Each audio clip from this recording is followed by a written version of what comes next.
more guns on the street than ever before, confiscating more than 20,000 illegal guns in 4 years. WRD investigators continue to take an in-depth look at the crime problem hurting Memphis and possible solutions. Our chief investigator, Jessica Gertler, uncovered new data and unnerving trends that have law enforcement turning to one tool. The sky grew dark that Monday in June. A mother turned on her TV. She was in her room getting ready to go to bed. In the place she felt the safest, her home on Randall Street. The way her bed is turned, there's a window right there. Right where a stray bullet came through, striking Tina Mims under her eye. I said, what you mean? Ernestine Mims lives in Chicago, shocked to hear what happened to her little sister. I said, where's she at? What do you mean? Thankfully, Mims survived. Memphis police responded to a shooting a few blocks over that night. It's unclear if that's where the stray bullet came from. No arrests have been made. What we do know, officers were back in the same area 3 weeks later for another shooting and a homicide. They got Magnum guns that they can shoot 100 bullets a few seconds.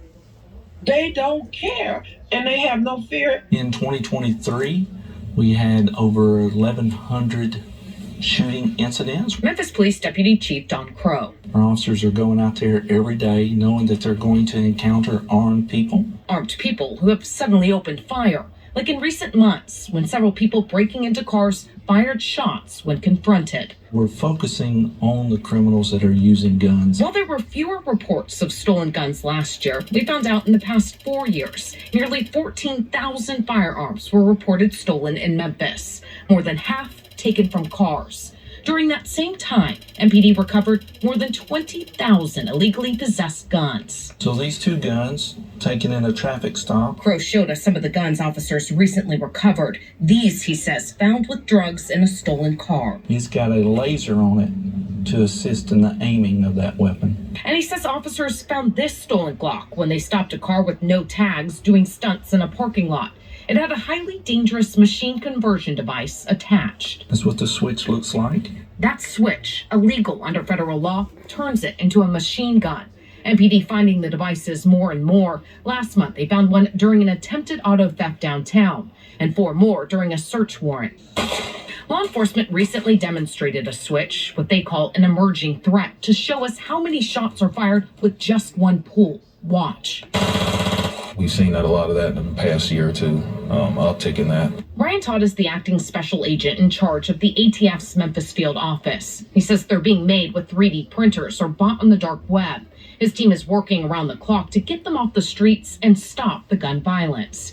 A key tool they're using, NIBIN, which stands for the National Integrated Ballistic Information Network. Each firearm has a unique characteristics about it. No firearm is the same. It's like a fingerprint. He says after a shooting occurs, investigators will collect shell casings, then place them into a machine to get a high-definition image. Once that is input into the system, NIBIN searches for any type of match, connection, or correlation. Meaning, if it matches shell casings used in other crimes, it will spit out a report for the detective. Todd showed us an example of what that report looks like. A map of the gun's history, listing other crimes the gun is connected to, where and when they happened, and any suspect information. How important is this tool in fighting gun violence? It's a crucial tool. It gives us quicker leads. Quicker leads means quicker arrest, and the more crimes you can nab someone on, the stronger the sentence. But many agree that's just one part of combating gun violence, that you have to have intervention and prevention methods. If you look at an infectious disease map and a poverty map as well as a violence map, all those clusters look alike. K. Terrell Cowan founded Heal 901 and launched a gun violence intervention program. He says violence interrupters detect conflict and stop retaliation. Then their outreach workers offer support and services. He says the work goes beyond the high-risk individual. We have to do whole family healing.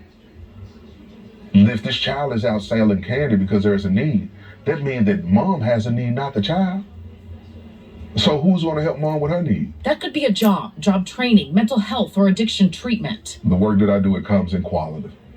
It's life-changing work. Cowan says he's paying out of pocket to keep it going. The county helped fund the pilot program, but the money ran out in June, despite success stories, and despite the Crime Commission crediting programs like his for slowing the pace of major violent crime. It's everybody's problem. It's not going to be solved till everybody's working together. Everyone from police, the public, to policymakers. Since Tennessee became a permitless carry state in 2021, Gross says it's been harder for officers to stop someone who may be illegally possessing a gun or take action, like when a man walked through Midtown in November with an assault-style rifle. Memphis Mayor Paul Young says he's working to find a middle ground with state leaders. Whether we can identify districts or even whole cities, like the city of Memphis, where you could have more restrictions placed on the guns. They got more powerful stuff than the police. And that's just a sad thing. Mim says her sister is now unable to see in one eye. Her medical bills are overwhelming. It breaks my heart. And despite not having the money, she moved out of her home because she no longer felt safe. Jessica Gertler, WREG.